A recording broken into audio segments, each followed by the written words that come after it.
Bonjour tout le monde, bienvenue. I feel after that last video, we should really all get up and start dancing, actually. That's what I feel like.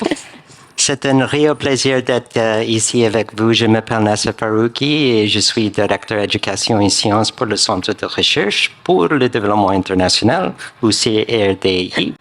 Le CRDI est une société d'État canadienne en tant que partenaire des efforts du Canada en matière des affaires étrangères et de développement. Le CRDI appuie et finance la recherche et l'innovation au sein et aux côtés des régions en développement afin de favoriser le changement mondial. So in 2017, Canada demonstrated its leadership as the first country to announce a national AI strategy. And artificial intelligence for development is a key component of IDRC's programming. This includes a seminal white paper that we did on AI and human development in 2018. We followed that up with a artificial intelligence in development for Africa partnership, 5 years, $20 million, that we're doing with the Swedish International Development Cooperation Agency to support African-led, responsive, and inclusive AI. And it has three pillars. The first is capacity development to ensure that African researchers and innovators have the tools to develop algorithms. The second is to apply their knowledge to innovations in to address food security, education, improve health, where the market is not going. And where those innovations will really help marginalized people. And the third is research, to inform policy, to optimize benefits, but mitigate risks in terms of enhancing governance. We followed that up with an AI for COVID program that helped researchers in the Global South predict AI infections, COVID infections, optimize health systems, and really proud to see that they also used the AI modeling to inform school reopenings in Latin America and in Africa. Recently, we issued another call on AI in pandemics and AI in sexual, maternal, and reproductive health. And finally, IDRC's Feminist AI Research Network, which is really aimed at improving our understanding on how AI applications might enhance movements towards gender equality rather than inhibit them. And we have a great panel today that's going to help us explore these questions related to gender and artificial intelligence. So let me introduce them. We have Paola Ricaurte, who's a professor in the Department of Media and Digital Culture at Tecnológico de Monterrey and faculty associate at the Berkman Center, Klein Center for Internet and Society at Harvard University. And you are also a member of IDRC's Feminist AI Research Network. Hazel Biana is a professor of philosophy at De La Salle University in the Philippines, and she's also a member of IDRC's Feminist AI Research Network and behind the Safe Her project, an AI-driven women safety mobility app for Manila Public Transit. Paulette Sr. is the CEO and president of the Canadian Women's Foundation, where your focus is on bolstering an inclusive national movement for girls, women, and communities across Canada. And you also served previously for a decade as the CEO of YWCA Canada. And last but not least, we have Benjamin Prud'homme, who is the executive director of AI for Humanity at Mila, the Quebec Artificial Intelligence Institute, where you lead work on inclusive governance of AI and technology projects related to the climate crisis, human rights, and algorithmic biases. So welcome to all of you. It's a pleasure really to have you here. Let's start the discussion. Let's talk first about the potential benefits of digital innovations, particularly AI, to protect women, to enhance gender equality. Hazel, maybe I can start with you, and you could tell us a little bit about your Save Her project. Okay, so thanks for having me here, and thanks for that question. First of all, I come from Southeast Asia, from the Philippines. So basically, we have one of the most dangerous transport systems in the world. So when visitors come over, I tell them, do not take public transit, take a cab, it's safer. So, when we were doing some studies and we were trying to find out what do actual women and vulnerable groups need in terms of transit, we realized that in terms of thinking, in terms of the philosophy behind the technology that has been developed in the Philippines, is that most of these AIs tend to be victim blaming because they are not created by the women themselves or the vulnerable group themselves.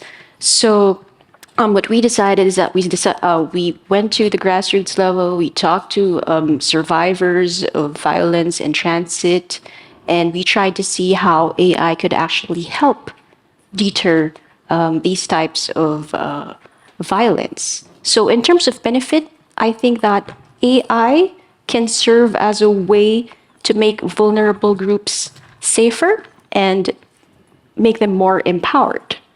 But at the same time, there's a risk. And one of the risks that you could encounter is the type of data that you gather that these women willingly give. So that's the reason why there's a challenge to ensure that your cybersecurity experts, your UBX designers have that type of feminist framework of thinking in order to inspire the type of AI that they're developing. Great, thanks, Hazel. And we're going to get a little bit more into risks in a moment and feminist design, so hold that thought. But Paola, let me ask you, you've developed this wide network of researchers and innovators in Latin America. Can you talk about maybe one of the innovators you're supporting, the tools that they're developing and what their objectives are when it comes to benefits of AI? Yes. Thank you very much for the question, for also convening this panel. I think it's very important to understand that when we speak about innovation, we are speaking about a specific type of innovation that interests us and it's women's innovation, the innovation that is coming from communities, grassroots innovation, because currently we have innovation ecosystems that are excluding women, and as Hazel was mentioning, and communities from the capacity to innovate and take the tech and develop the tech that they need. So I belong, as was mentioned, to the Feminist AI Research Network. I am leading the Latin American and Caribbean Hub. And in our project that is called Incubating Feminist AI, we are supporting multidisciplinary teams led by women that are developing technologies based in the community's needs and also that are addressing the problems that women face in our local context. As Hazel was mentioning, unfortunately, Latin America is one of the regions with the highest rates of feminicides. And also, we are facing not only physical violence, but as you know, we also face algorithmic violence. And we also come from a region where we have many communities that have been systematically excluded from every institutional opportunity. They are excluded from innovation, they are excluded from education, they are excluded from the opportunities that can lead them to achieve a better life. So we are currently supporting many projects, and I would love to talk about only 4.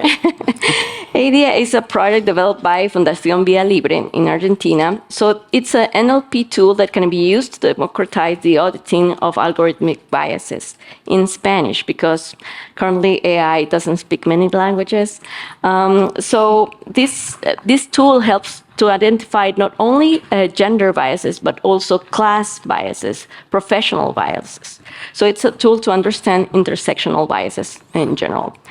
We have another project, it's called AIMRI, and this is a tool developed by the NGO Data Género to help the judiciary system identified gender biases in the sentences that are handed down by the courts. So this tool helps women to have access to justice.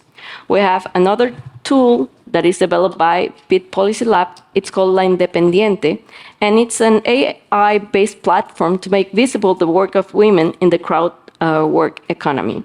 So many women in Latin America work as data laborers, but they are not visible to anyone. And AI is a tool that is based in human labor.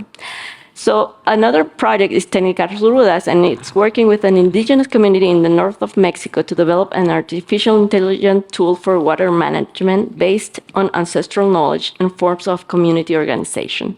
So these are examples that show that technologies can be developed in a different way, considering the needs of the communities and developed by the communities and not by someone else. And of course, these tools are aimed to achieve gender equity and social justice. Thank you, Paola. A lot of potential benefits. The access to justice really resonates with me. Paulette, you and I were talking a little bit about gender pay gap yesterday. Do you want to talk a little about that? I certainly can. But I'm really happy to be a part of this panel. And if you had asked me 5, 6, 7 years ago, would I be looking at the intersection of gender justice and digital justice or AI, I would have said, not me.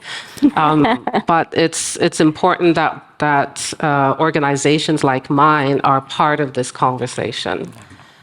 Because we are certainly on the forefront of addressing deep inequalities for a long time, and certainly one of them has been the gender pay gap, which has been persistent, which has remained part of the struggle around being able to achieve or move forward on gender equality, among other things. You know, we're also dealing with issues around gender-based violence.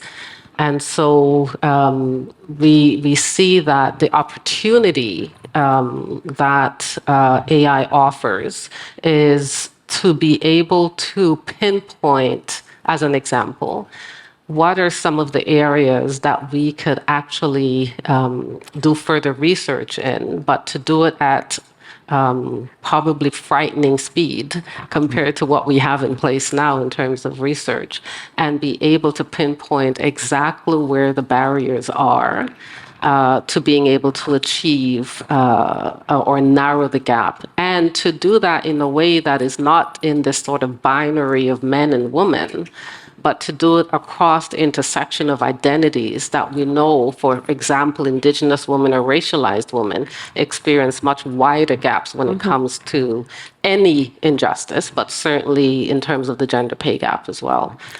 So it could be one of the things that we could actually utilize AI to help us actually achieve gender justice. Great. Thanks so much, Paulette. And I know we're going to get deeper into these issues of intersectionality, which you raised. Benjamin, your term on the potential benefits of AI for enhancing gender equality. I would say at least two things. The first one is if we take a step back and look at AI as somewhat of a revolution or a very significant moment in time, I think that the first opportunity is just not to repeat mistakes, that would be the very least, but perhaps use this as a moment to do things differently. And so, you know, while I really welcome this panel, I think it's really important, I also think that we need to, you know, one of the things we need not to repeat is to make inclusion a sideline of the conversation. And what I mean by that is an opportunity to do different things would be, to give you an example, and my intention is absolutely not to throw blame, but in fact to create a moment of reflection. The panel before us was a panel about economic growth related to technology. The house was full. The panel here, there's a bit less people, and it's one about inclusion. The panel before us was all male. And so I think that we need to kind of remind ourselves that inclusion lives, in a way, is a value you embody. And so it should really live throughout all conversations. And I think that's the first opportunity about AI. If we get it right, and we actually create the right tables with the right people, the right organizations, I think that's opportunity number one. Then I think opportunity number two is, yes, kind of concrete AI projects that support, the voices of communities, and in this particular case, the voices of women, by putting them at the center of the projects. And so at Mila, I could give examples. We have a project called Biasly that aims at using AI to detect misogynistic biases in written texts. We have a project aimed at using AI to detect organized human trafficking activity. Another one around modern slavery. And of course, as you can imagine, both human trafficking and modern slavery are far and foremost affecting women. So there are very concrete ways in which AI can support that work. But my main message around those is really using that important conversation as an occasion to do better on that question. Great. Thanks so much, Benjamin. So lots of potential benefits, gender pay gap, access to justice, human trafficking, and so forth. But let's talk a little bit about the other side of the coin and the potential risks of applying AI, including inherent bias in the data that is used to drive the AI models. Hazel, I'm going to start with you again. Yeah, I'd like to pick up from what Benjamin was talking about in terms of human trafficking.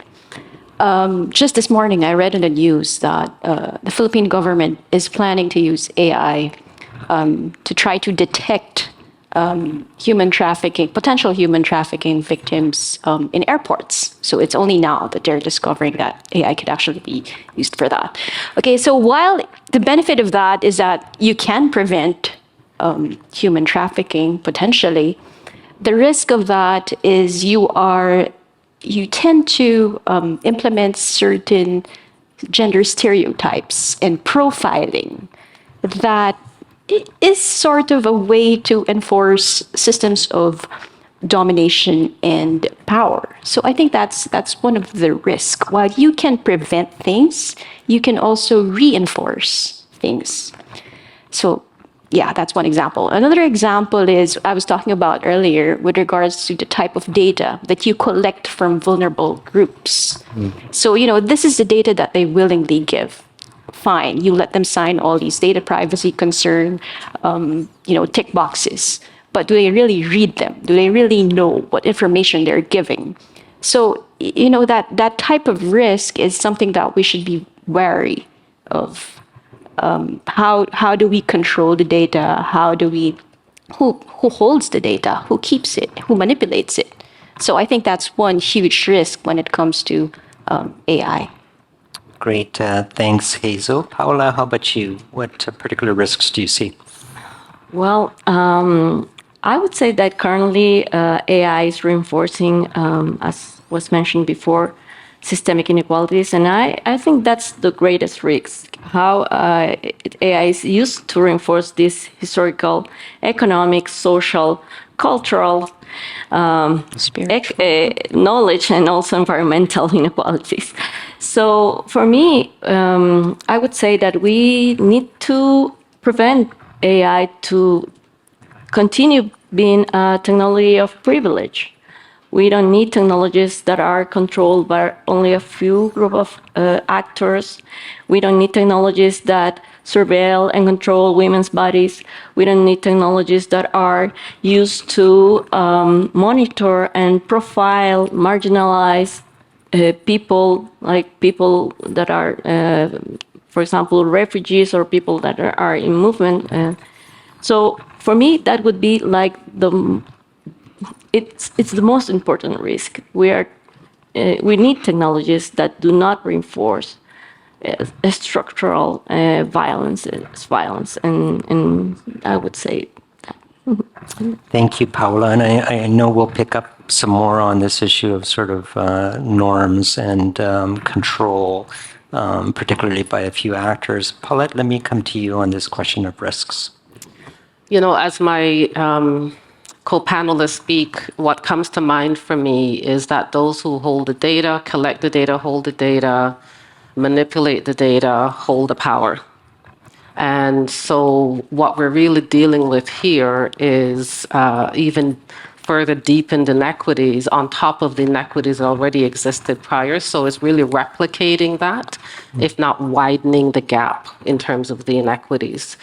And so we see that whether it's in sort of surveillance data, we know in North America it's being used in different means.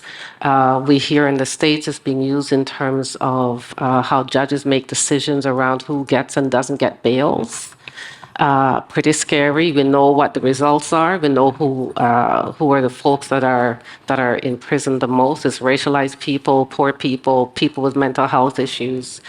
It's also being used in other ways because the collection of the data is already inequitable in and of itself because of who's doing the collection. And then who gets to manipulate it. So we know that women are not in the same numbers in terms of those who are at the table at the point of development or even deciding the parameters of the collection of the data. We also know that the same with racialized folks, people with disabilities, yet it's being considered as ways to address some of these inequities. So we're really using an inequitable process for addressing something that's already inequitable. It's not going to end well, right?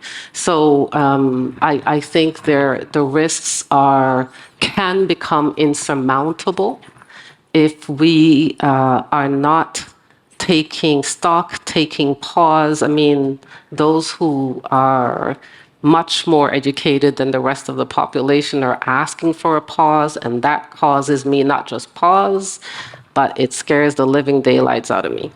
So what is it that we really need to put in place around some safeguards, some guardrails around the development of the data, and then really questioning the use of the data, the ownership of the data, as well as how that data is being collected, and having folks at the table in order to mitigate, prevent, if not disrupt, that process. Great, thanks, Paulette. And your point about civil liberties really resonated with me. I remember reading that AI models that were being used to predict recidivism, reoffense rates for people who are up for parole, incorrectly predicted that Black offendants would reoffend at twice the rate that they actually do. So inherent bias in the data. Thanks for raising that. Benjamin, we were talking yesterday about inequalities at different levels. I was wondering if you could bring that into our conversation today in terms of some of the risks. Absolutely. And so in a way, it really builds upon the answers of my three colleagues, because I do agree that perhaps the biggest risk is structural, and it's reproducing or amplifying perhaps inequalities. So perhaps to make that more concrete, it's more around kind of giving examples at how that materializes. So one example, and it's particularly true of generative AI, or for everybody who wants to talk about it, ChatGPT. But really, when you look at this, a first example is we're actually seeing a huge concentration of power in the hands of a very few, probably less than this one hand, who, to my knowledge, are entirely Western-based and entirely male, and in vastly overpass the budgets and the GDP of a lot of countries right now. And we're talking about tools that are in the hands of everybody that convey, biases and worldviews in a way.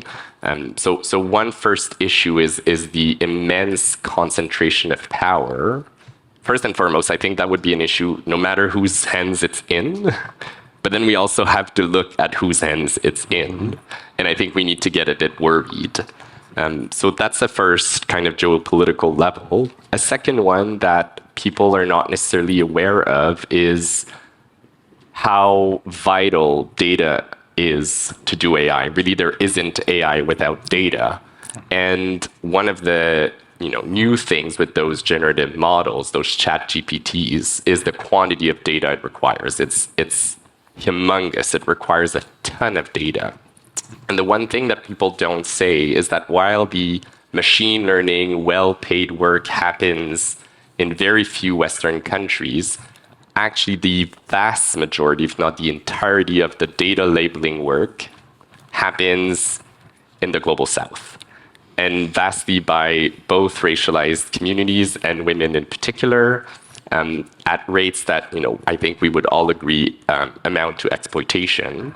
And so there's a second level of there, which is whose work powers that economy and how is that being recognized or exploited. And I think that the third level at which we can bring that is a bit, it's a different, it's again around the data, but a different view at it, which is those models, that data that powers the model can only be as good as the data that supports it. And so you have to have a careful look at who's represented in that data and who's absent or invisible from it. And one thing we forget to say is that there's about half of the world that doesn't even have bandwidth on the internet. And those giant models are being trained almost entirely on internet data. So what that tells you is that those models are likely to be erasing, in large and foremost, basically, a large part of the global South, particularly, again, women, indigenous communities, racialized communities, who just don't get to have their data represented in those training sets for models. And so I think there's different ways in which it materializes, but I think all of that are just illustrations of what my colleagues are saying, which are the reproduction of structural inequalities. Yeah. Thanks, Benjamin. And on that point, and the real significant risks that all of you have outlined, let's pivot a little bit and talk about governance. How do you govern AI so that it's used in a responsible and ethical way to counterbalance? And how do you do it, Benjamin, when you're dealing with companies who, as you said, their annual revenues are bigger than the GDPs of some countries. So you have expertise in governance and frameworks. What kind of models and structures do we need to put in place to effectively govern AI? I mean, that's quite the question. That could be a panel out of it itself. You have 1 minute. I'll say three things. The first one is Paola and I are actually, so I'm delighted to be on a panel with Paola because we've been working together for a year, but this is the first time we're actually meeting. But we're co-leading an international project to exactly look at that. What are the governance measures, concrete governing measures that you could put in place to enact systemic change? That's at the Global Partnership on AI. So that's the first comment. In a way, it's a stay tuned situation. But for those of you who are interested in participating, there's very much space for that. The two other things I'd say is it goes back to my question around, or my comment around embodying those values. So I think that I certainly as a person arrive at this conversation very much with an intersectional lens of, as a queer person, I feel a strong sense of solidarity in the conversation. As a white man in a leadership position in a Canadian well-funded institution, I feel a sense of responsibility. And I think that entering conversations with that mindset, I have the very, very much the privilege of being at tables with those industry players and with a lot of other actors. And I think that just being systemic and demanding that is a great first step. So, stepping out of panels where there's an imbalance. So I think you can enact it on the personal level, particularly when you're in a leadership position. Then at the governance level, there's a few things you can do. You can put a lot of attention and guardrails around the data that's being collected.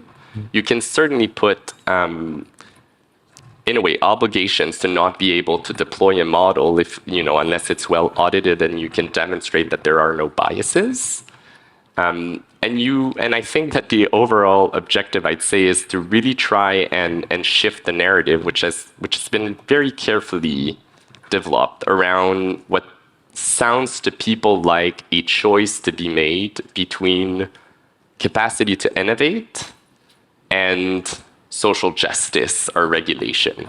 And I think that's a very flawed way of positioning the problem, because I think if you listen to what everybody has to say, AI can be a great tool for social, for social justice and gender equality, for as long as we use it that way. And so I think that's a flawed way of positioning the question. I think the greatest gift we could offer on the governing level is pivoting that towards what are the guardrails that are needed for socially beneficial innovation.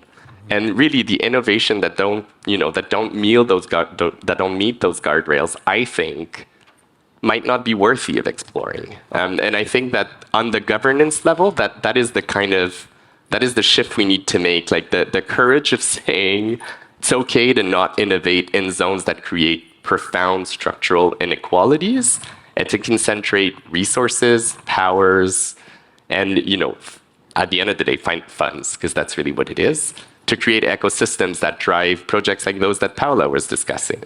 So I think that these are some of the key elements. And then the last piece that Paola and I are working on the international level with is, as you're going ahead with this governance, making sure that everybody's at the table. And at the end of the day, that's what's going to give you the best way to create inclusive governance. Great, and I think your points about inclusion are really well taken. Paulette, as a member of civil society, what are your perspectives on these guardrails? What kind of guardrails, and how do you improve governance to protect rights? I feel as if Benjamin covered a lot of what I would say around that, because I certainly agree. And it reminds me of a saying that said, if you're not at the table, it's quite possible they're having you for breakfast, lunch, or dinner. And so I think that speaks to the importance of identifying upfront who needs to be at the table. So don't come up with the solutions before you actually outline the framework and what are the critical inputs from which communities will you need in order to make sure that those who are already vulnerable and precarious are not left with sort of deepened sense of or realities of that. It's really, when we think about this, we're thinking of, we certainly need the tech experts, but we certainly need women and diverse folks within that tech experts community, like my colleagues have spoken about. You need folks like us. You need organizations who know this work and do this work on the front lines. When we are thinking of and devising how we go about our work or fund work across the country, we bring people to the table who can inform us so we're making wise decisions. And I think when decisions are made without having folks that are critical at the table, then we know those decisions are going to be inherently biased. And so whatever sort of strategies or solutions we put in place, they're going to miss the mark. They're going to miss the mark, and the solutions will not be effective. In fact, there won't be solutions at all. So I think if there's one thing that we've learned is that we could actually map out the way we go about this work in a way that has and begins with an intersectional, gender inclusive lens. And when I say gender, I mean all genders.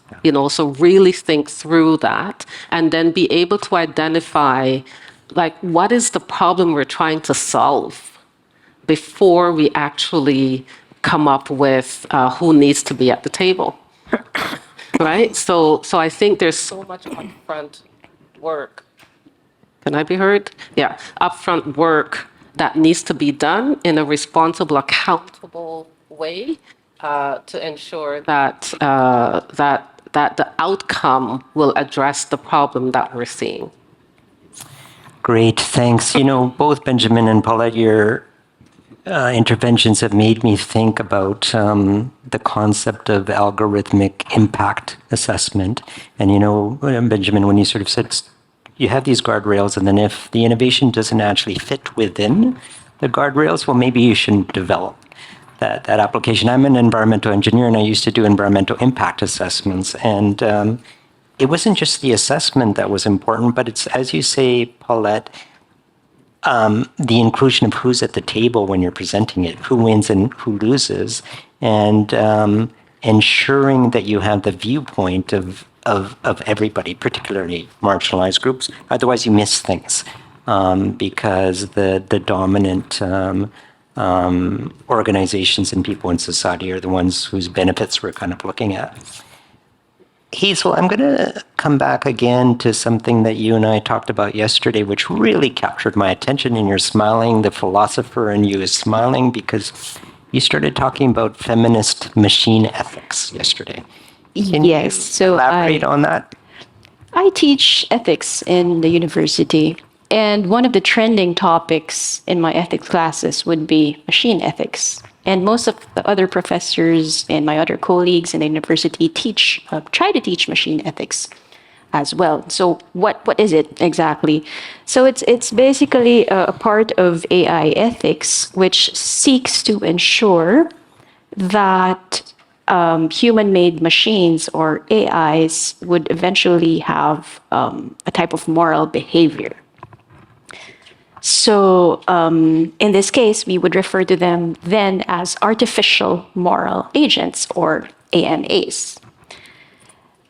So if you look at the moral framework that these AMAs would have, it would definitely have the type of norms and moral standards that your developers would have. So if these AMAs do not have a type of feminist thinking, then again, it would be reinforcing the type of ethics that the majority has. So the challenge really is how to ensure that the machine ethics that we teach to our students, the type of capacity building that IDRC, for example, does, is feminist inspired and is empowering. Again, not only to women, but to all gender groups. Furthermore, I think it's very essential to ask the questions of, are these AIs fair? Are they inclusive? Are they transparent? Are they not sexist? Are they not racist? Are they not classist? Because class is not something that we usually talk about, as you mentioned yesterday, Paulette. So yeah, I think it's very important for us to revisit the type of machine ethics that we have in our curriculum in the university, and at the same time, the way that we do our capacity building in terms of projects and in terms of research as well. Thank you, Hazel. So we're going to turn in a moment to these aspects of inclusion and feminist design. But before we do, I want to give you, Paola, an opportunity to respond to the question on governance. And we're grappling with governance in countries like Canada and in the north, but you're working, and really happy to hear about the connection with Benjamin on governance in the global south. So what are your perspectives on how to strengthen that governance to protect rights? Yes, thank you. Well, governance is an important issue because, again, it's not only, we are talking not only about bias in AI, we're talking about who designs the technologies, who owns the technology, who controls the technology. So when we speak about the different levels or layers that Benjamin was mentioning before, we are speaking about really making sure that we are creating space for people that are usually excluded from these spaces of decision making, but also we are making space to really participate in equal terms. Because, for example, I belong to a country in the global south that is not like a major developer of AI. And as a country, we don't have the same voice that other countries have. So it's important for us, given the geopolitical development and the geopolitical forces that are driven the development of AI. It's important for us to make sure that the technologies that are developed in the North are not going to continue affecting the people in other countries that are not at the North. So in this sense, I think that we need to think carefully about in the whole AI life cycle when we speak about technology, but also about the conditions that make governance a distributed process, because we are not producers of technology, maybe, but we are all participants of the development of that technology because we provide data, we provide labor, we are consumers of these services. So we need to have a voice and also a participation in the decision-making process. Thank you, Paola. So a voice in the decision-making processes, but also the design. So let's talk about that.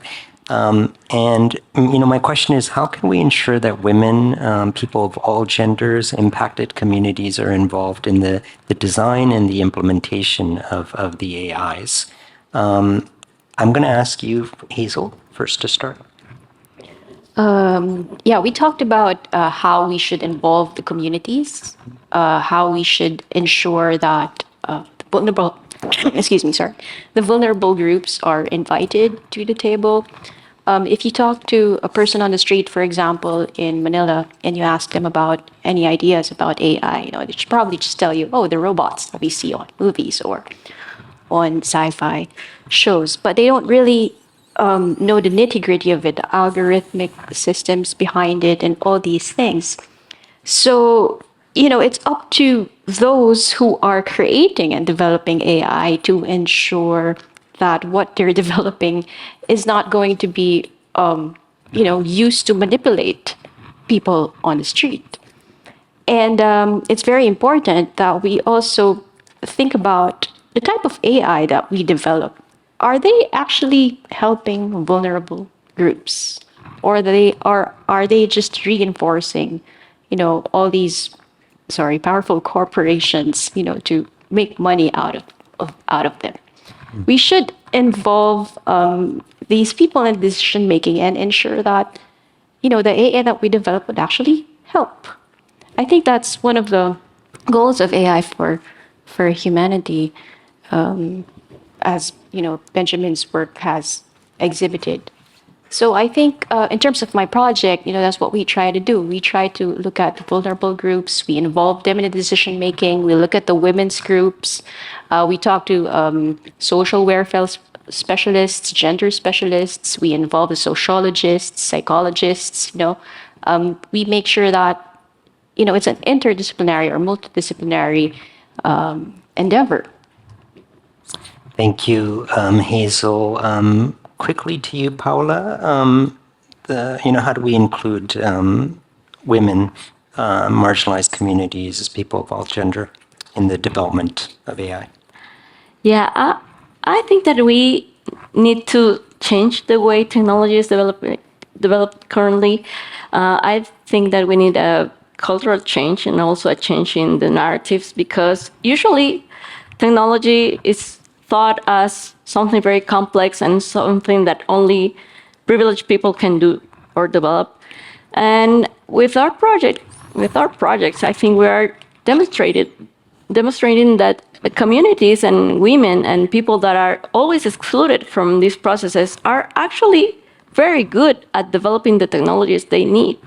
So for me, it's important to make sure that we develop technologies. Of course, I'm a feminist, and I would say I support feminist innovation, but also community grassroots innovation. We have to expand the base of innovation. We don't have to think that technology can be only developed by very elite groups. So I would say that at least our efforts are oriented towards providing the conditions, the networks, the capacity building, providing the resources, material resources that help these communities and these groups of people to develop the technologies they need. So I would say it's not like utopia. It's something that we are doing. We are demonstrated that communities, indigenous communities, women's communities, civil society, also because some of the projects are developed by civil society, not by academia or companies. So I would say we need to change the terms of the conversation, but we also need a cultural and institutional change to make sure that we provide the conditions for more people to be able to develop their own AI technologies. Thank you so much, Paola. Colleagues, we have to move to ramp up. I'm going to give Benjamin you 30 seconds to talk about inclusion in development, and then Paulette. I'll do it super quick. I'll tell you, and it's at the organizational level, when you build the project very concretely, there's at least 6 keys to me that you can't go without. The first one is representation, so building a diverse team. The second one is being group-centric. So if you're doing a tool about human trafficking, talk to the victims and actually ask what it is that they need. Don't presume. The third one is partnerships. Choose your partners and make sure it's diverse. Fourth one is data. Look at your data, who's represented, who's not, and if you need to, invest in creating a data set. The fifth one is use participatory design measures. So if you're a diverse team, but you're actually not consulting, then it's not going to work. So be very mindful in your design, including algorithmic design choices. And the last one is look at your governance. So who gets to make the decisions? How is it shared? How is it remunerated? Those are my 6 keys. And then as a leader, the 7th one is learn to fail forward. You're going to make mistakes, but you need to try. Great. Thank you, Benjamin. Paulette, 30 seconds on inclusion. Again, what can I add to that? Yeah, I really like the point you ended on, actually, because I think sometimes as leaders of organizations, we sometimes get our egos in the way instead of out of the way. And I think it calls on a different kind of leader. A leader who understands that the answers do not come from them when it comes to this issue, but it comes from the people that you're actually working to improve their lives or to create a greater sense of justice and equality for, and to break down discrimination. And sometimes the privileges that we are imbued with don't allow us to see certain things that get in the way. So I think it's important to lead with the fact that you don't know. And because you don't know, you need people at the table who do in terms of making those decisions. I love that. Lead with the premise that you don't know and get people at the table that do know. This has been such a rich discussion. I think we could talk about this subject for hours. We have to wrap up. A few points that resonated with me are there are significant benefits to AI in terms of gender equality, access to justice, gender pay gap, countering human trafficking. The panelists talked about the real significant risks, especially in the data, the inherent biases that are there, but also in terms of who controls the AI and collects the data itself. The importance of improving governance frameworks and models, and making sure that everybody's at the table, and particularly marginalized groups. And that point of inclusion really came through in everybody's remarks and interventions about how critical this is, because it's going to affect everybody. And in fact, the people that it'll affect the most disproportionately are the ones that are often not at the table. And we want to make sure that they're at the table to protect them. We're at sort of an inflection point, I think, with ChatGPT and so forth. AI is being used in more and more, and the kind of the legal, the decisions that we make, the institutional decisions we make will really shape kind of the future that we'll have in terms of how inclusive it is.